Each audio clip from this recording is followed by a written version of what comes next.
युद्ध अब घर आ चुका है और रूस का समाज पुतिन की आंखों के सामने बिखर रहा है।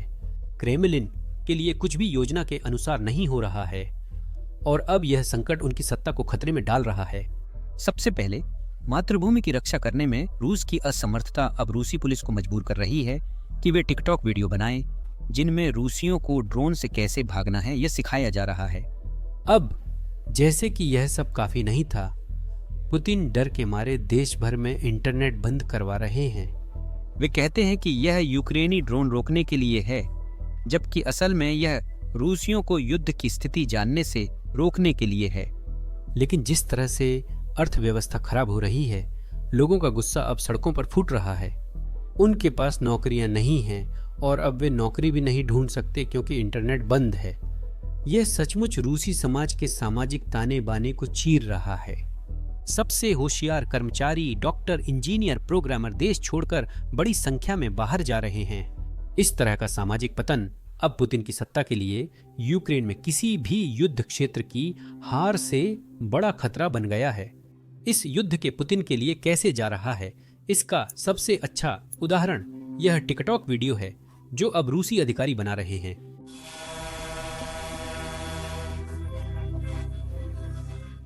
अगर आपने आसमान में सरसराहट या भनभनाहट, घास काटने वाली मशीन जैसी आवाज सुनी है और आप लगभग 100 मीटर की ऊंचाई पर कोई आकृति देखते हैं, तो वह एक मानव रहित हवाई वाहन हो सकता है। तुरंत शरण लें।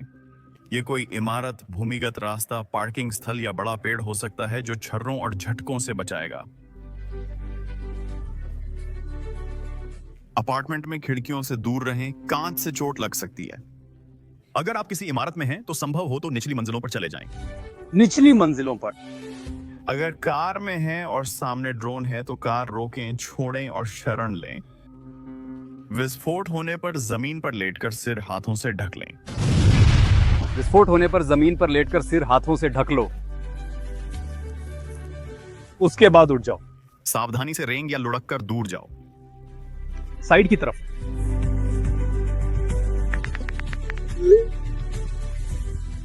किसी भी हालत में मानव रहित हवाई वाहनों की फोटो और वीडियो सोशल मीडिया पर साझा ना करें। इससे दुश्मन को समायोजन करने और फिर से हमला करने में मदद मिल सकती है।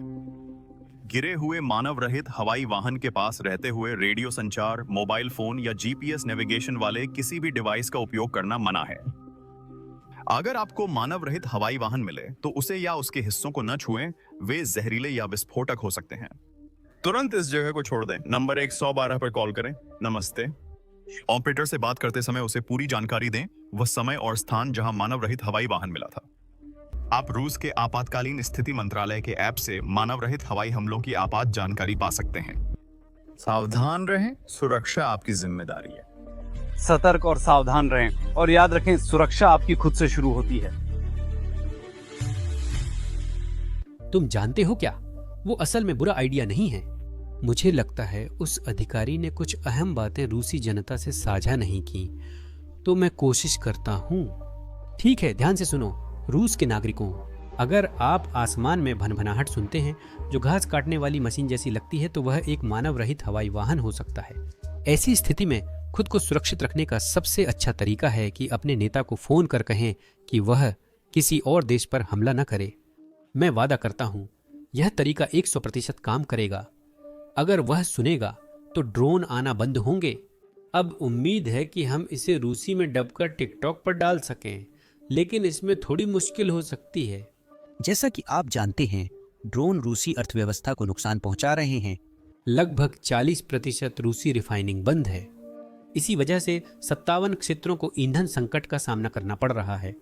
स्थिति इतनी खराब है कि रूस ने पेट्रोल की बिक्री पर प्रतिबंध लगा दिया है। कुछ पेट्रोल पंपों पर आप केवल लगभग 10 लीटर ही ले सकते हैं, जो कि सिर्फ 3 गैलन है। इन सबके ऊपर अब रूस को बेलारूस से तेल आयात करने के लिए मजबूर होना पड़ रहा है। पुतिन ने आखिरकार वह हासिल कर लिया है जो उन्होंने वादा किया था। रूस अब दुनिया का पेट्रोल पंप नहीं रहा। ये सब यूक्रेनी ड्रोन न रोक पाने से हुआ, पर वे कोशिश कर रहे हैं, मैं मानता हूं, क्योंकि रूस में हम कुछ अनोखा होते हुए देख रहे हैं। शहरों में बिना वजह एक साथ इंटरनेट बंद किया जा रहा है। यह है, पुतिन कहते हैं कि ये यूक्रेनी ड्रोन को रोकने के लिए है, लेकिन कुछ रूसी इस रणनीति के पक्ष में नहीं हैं। इसे आप खुद सुनिए।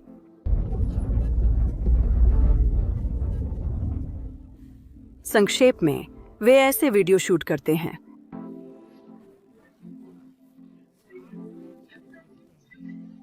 आज मेरी मीटिंग थी। मैं अच्छे से तैयार थी, लेकिन सेंटर में काम होने से नहीं जा सकी। और तुम्हें क्या लगता है, मैं बस गाड़ी चलाती रही, मुड़ भी नहीं पाई और सच में मैं कुछ कर भी नहीं सकती थी। तो समझ रही हो ना, मैं खमकड़ा भी जा रही हूँ। मुझे वहां जाना है क्योंकि मुझे समझ नहीं आ रहा है। मेरे दिमाग में तो समझ आ रहा है कि मुझे कहीं बाएं या दाएं जाना है क्योंकि फर्स्काया पर कोई साफ मोड़ नहीं है। लेकिन देखो, मैं घूमती जा रही हूँ और आखिर में मैं पूरी तरह से खो गई हूँ। मैं बस 1 घंटे तक गाड़ी चलाती रही। मैं बढ़ा चढ़ाकर नहीं कह रही हूँ।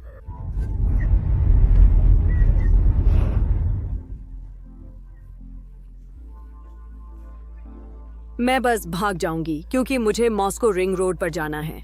यू टर्न तो कमाल का है, कमबख्त। किमकी में बिना नेविगेटर के चीजें संभालना मुश्किल है। मैं बहुत बुरी तरह आहत हूँ। बस अफसोस है कि मैं नहीं कर सकती। वो सिर्फ आहत है।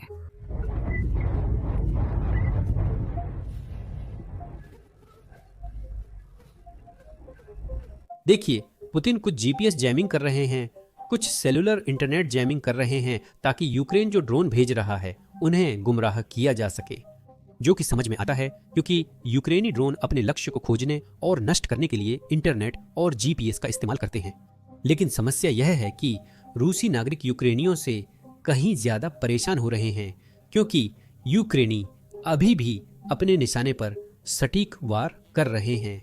और रूसी सोशल मीडिया से जो वीडियो मैं देख रहा हूं, उससे तो ऐसा लगता है कि रूसियों को अपनी रिफाइनरी जल जाने से ज्यादा इंटरनेट खोने का डर है।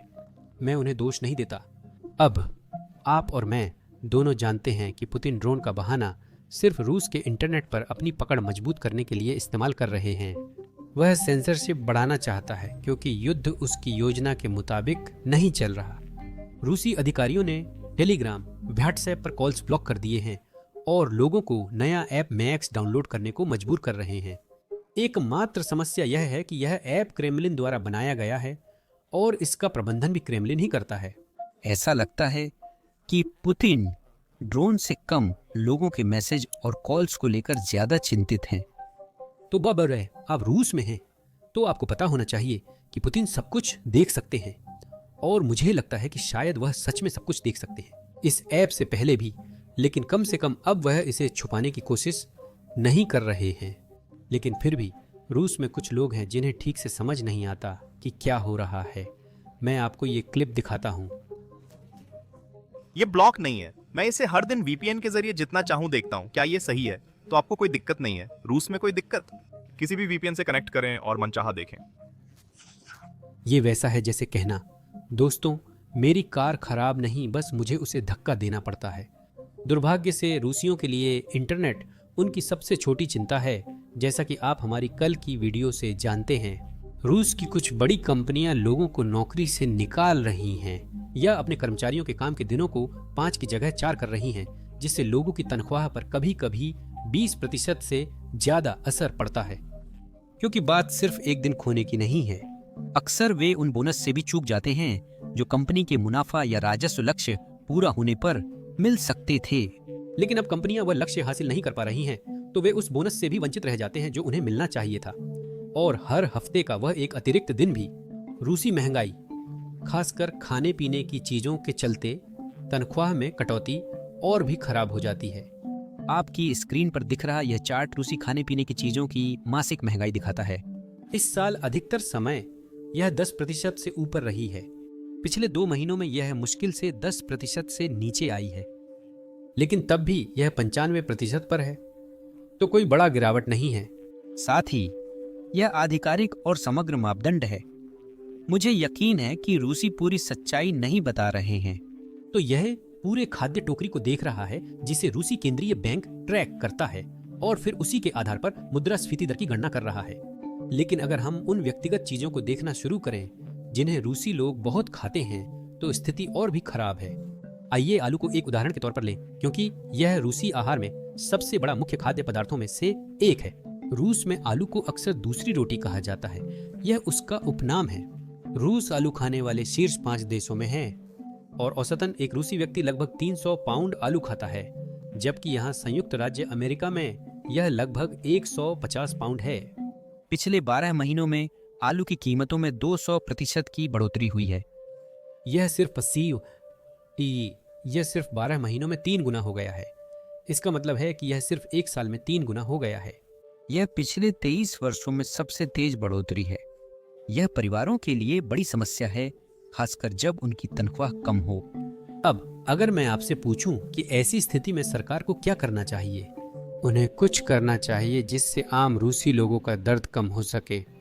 खैर, इससे पहले कि आप इसका जवाब दें, मैं आपको एक मजाक सुनाना चाहता हूं जो अभी रूसी समाज में बहुत लोकप्रिय हो गया है।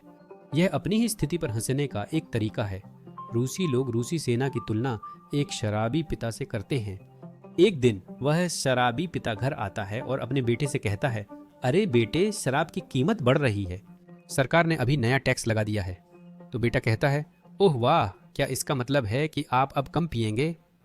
तो पिता बोले, नहीं, इसका मतलब है अब तुम कम खाओगे। खैर, यही स्थिति है जिसमें रूसी नागरिक खुद को इस समय पा रहे हैं। हाल ही में जारी किए गए 2026 के रूसी बजट के अनुसार नागरिकों पर टैक्स बढ़ा दिए जाएंगे, लेकिन वह पैसा रूसियों के पास नहीं जाएगा। वह पैसा रूसी सेना के पास जाएगा और यह बहुत बड़ी राशि है। सरकार बजट का 40% रक्षा और आंतरिक सुरक्षा पर खर्च करेगी। पुतिन नहीं चाहते कि भूखे रूसी क्रेमलिन आएं और सरकार को उखाड़ फेंके। जैसे ये सब कुछ ही काफी बुरा नहीं था। पुतिन जरूरी चीजों से पैसा हटा रहे हैं क्योंकि सरकार अब उतनी कमाई नहीं कर रही है। दवाइयों में कटौती की जा रही है। असल में रूस के स्वास्थ्य क्षेत्र की स्थिति इतनी तेजी से बिगड़ रही है कि वे बहुत जल्द एक गंभीर स्वास्थ्य संकट का सामना कर सकते हैं। वे सरकारी अस्पतालों में डॉक्टरों की कमी का सामना कर रहे हैं। इसका कारण यह है कि पुतिन के बजट में डॉक्टरों को उचित वेतन देने के लिए पर्याप्त पैसा नहीं है। इसलिए डॉक्टर सरकारी अस्पतालों के बजाय निजी क्लिनिकों में काम चुन रहे हैं। इस समस्या के समाधान के लिए पुतिन सार्वजनिक क्षेत्र में ज्यादा पैसा नहीं देना चाहते। इसके बजाय उन्होंने डॉक्टरों के निजी क्लिनिकों में काम करने पर प्रतिबंध लगा दिया है। वे तभी ऐसा कर सकते हैं जब वे किसी सरकारी क्लिनिक में भी काम करें। मुझे लगने लगा है कि जब भी पुतिन को कोई समस्या होती है, वे हमेशा उसी चीज पर प्रतिबंध लगा देते हैं जो उन्हें पसंद नहीं आती। लेकिन देखिए, वह कचरे पर प्रतिबंध नहीं लगा सकते और यह कोई उपमा नहीं है, यह रूस में सचमुच हो रहा है। कचरे का ढेर गिर सकता है। रूस के 30 अलग अलग क्षेत्रों में लैंडफिल की कमी का सामना करना पड़ रहा है।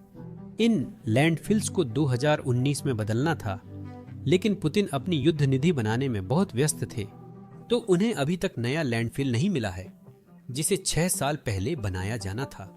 और अब रूसी क्षेत्रों में सड़कों पर कचरे की बाढ़ आ गई है।